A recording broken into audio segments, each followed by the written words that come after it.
নমস্কাৰ আপোনালোক সকলোকে পুনৰবাৰ আপোন নিউজৰ অন্য এটা ভিডিঅ' লৈ স্বাগতম জনাইছো। আজি আপোনালোকৰ কাৰণে বিৰাটে এটা ভাল খবৰ লৈ আহিছো।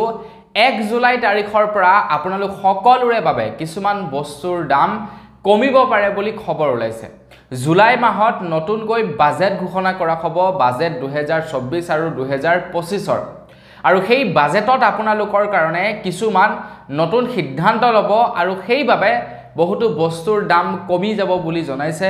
আৰু কি বস্তুৰ দাম কমিব তো মই আজি আপোনালোকক তাৰ ওপৰতে জনাম। তো মই শ্ৰী পাঞ্জু গগৈ, আপোনালোকে চাই আছে আপোন নিউজ। আহক আৰম্ভ কৰোঁ আজিৰ ভিডিঅ'। তো প্ৰথমেই যিটো বস্তুৰ দাম কমিব বুলি খবৰ ওলাই আছে, তো সেইটোৰ বিষয়ে শুনাৰ পাছত আপোনালোকৰ যথেষ্ট পৰিমাণৰ ভাল লাগিব, কিয়নো খবৰ ওলাইছে যে 1 জুলাই তাৰিখৰে পৰা আই থিংক মানে বাজেট ঘোষণা কৰাৰ পাছৰে পৰা আমাৰ ভাৰতবৰ্ষত পেট্ৰল আৰু ডিজেলৰ দামটো কমিব বুলি জনাইছে। খবৰ ওলাইছে যে পেট্ৰল আৰু ডিজেলত এতিয়া জিএসটি লাগু কৰিব বুলি কৈছে, আৰু জিএসটি লাগু কৰাৰ পাছত দাম কমি যাব পেট্ৰল আৰু ডিজেলৰ।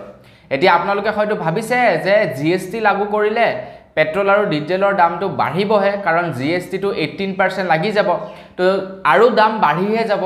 কিন্তু কেনেকৈ দাম কমিব, এইটোটা হয়তো আপোনালোকৰ মনত প্ৰশ্ন উদয় হৈছে। কিন্তু ঘটনাটো হৈ গ'ল এনেকুৱা ধৰণৰ, বৰ্তমান সময়ত পেট্ৰল আৰু ডিজেলত জিএসটি নাই, মানে পুৰা নীল জিএসটি, 1 টকাও জিএসটি নলয় কেন্দ্ৰ চৰকাৰে। কিন্তু তাৰ বিনিময়ত আকৌ এক্সট্ৰাকৈ টেক্স লয় কেন্দ্ৰ চৰকাৰ আৰু ৰাজ্য চৰকাৰ দুয়োখনে। যেতিয়া নেকি কোনো এটা কোম্পানীয়ে পেট্ৰলটো আনে, তেতিয়া তাৰ ওপৰত কি কৰে, কেন্দ্ৰ চৰকাৰে টেক্স লগাই দিয়ে। আৰু সেই পেট্ৰলটো যেতিয়া নেকি কোনো এখন ৰাজ্যত এন্ট্ৰি মাৰে, তেতিয়া সেই ৰাজ্যখনে সেইখিনি পেট্ৰলৰ ওপৰত আকৌ টেক্স লগাই দিয়ে। আৰু তাৰ পাছত 1 লিটাৰ পেট্ৰলৰ দাম হৈ গৈ 100 টকা।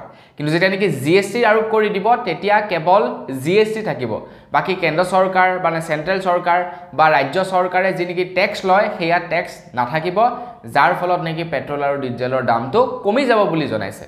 এতিয়া দেখা যাওক, হোপফুলি কমিলেতো ভাল কথা নহয় জানো, খুবেই ভাল লাগিব যদি কমি যায়, কাৰণ এতিয়া পেট্ৰলৰ দাম 100 টকা লিটাৰ।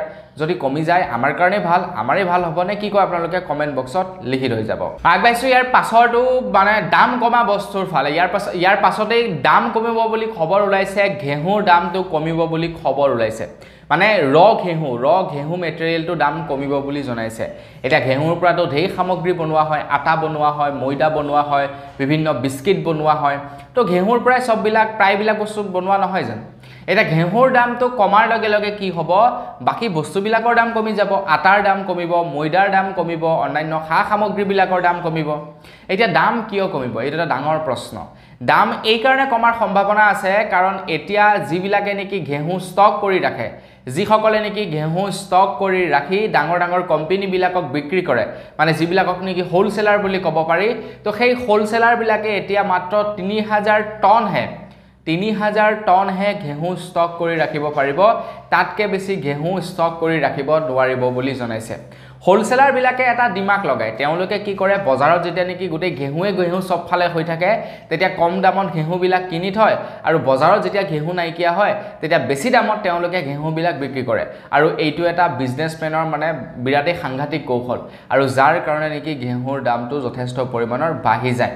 আৰু তাৰ লগে লগে আকৌ খবৰ ওলাইছে যে দালিৰ দামো কমিব বুলি জনাইছে। আমি বৰ্তমান সময়ত যিমানবিলাক দালি নেকি ব্যৱহাৰ কৰি আছোঁ, তো সেই সমস্ত দালিবিলাকৰ দাম কমাই দিয়া হ'ব, কাৰণ দালিবিলাকৰো ষ্টক লিমিট লগাই দিছে।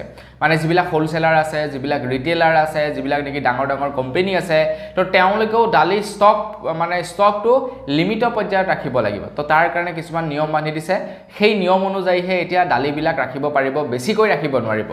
তো যেতিয়াই নেকি ধৰি লওক আপোনাৰ তেওঁলোকে ষ্টক বেছিকৈ ৰাখিব নোৱাৰিব, মাৰ্কেটত এভেইলেবল হ'ব, তো তেওঁলোকে অট'মেটিকলি বস্তুবিলাকৰ দাম কমাই দিব লাগিব, তেওঁলোকৰ মন মৰ্জি মতে নচলিব, কাৰণ দালি তেতিয়া কিনা ঢেৰ কোম্পানী থাকিব নহয় জানো।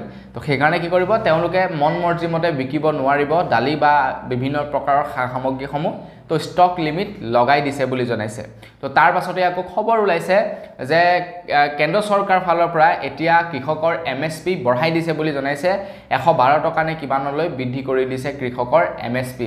তো এইটো হৈছে মানে কি, যেতিয়া নেকি কেন্দ্ৰ চৰকাৰ ফালৰ পৰা আপোনাৰ যিকোনো এবিধ সামগ্ৰী মানে হেৰিয়ৰ পৰা কিনে, মানে কৃষকৰ পৰা কিনে তো কৃষকক এটা ফিক্স ৰেট দি দিয়ে যে ইমানটো দামতহে তোমালোকৰ পৰা কিনিম এতিয়া এই MSP মানে বৃদ্ধি কৰিবলৈ কৈ থাকে কৃষকসকলে কিন্তু বৃদ্ধি কৰা নাছিলে এতিয়া বৃদ্ধি কৰি দিছে ফলত কি হ'ব কৃষকৰো লাভ হ'ব বুলি জনাইছে তো বন্ধু বান্ধৱীসকল মেইনলি এইকেইটা বস্তুৰে দাম কমাৰ কথা বৰ্তমান উল্লেখ হৈছে বাকি খবৰ ওলাব কি কমিব কি নকমিব যেতিয়া নেকি খবৰ ওলাব মই আপোনালোকক নিশ্চয় জনাম তেতিয়ালৈকে চেনেলটো সাবস্ক্ৰাইব কৰি ৰাখক তো আজিৰ ভিডিঅ'ত ইমানেই পুনৰ এটা ভিডিঅ' লগ কৰাৰ খাজলৈ বিদায় মাগিছোঁ ধন্যবাদ জয় অসম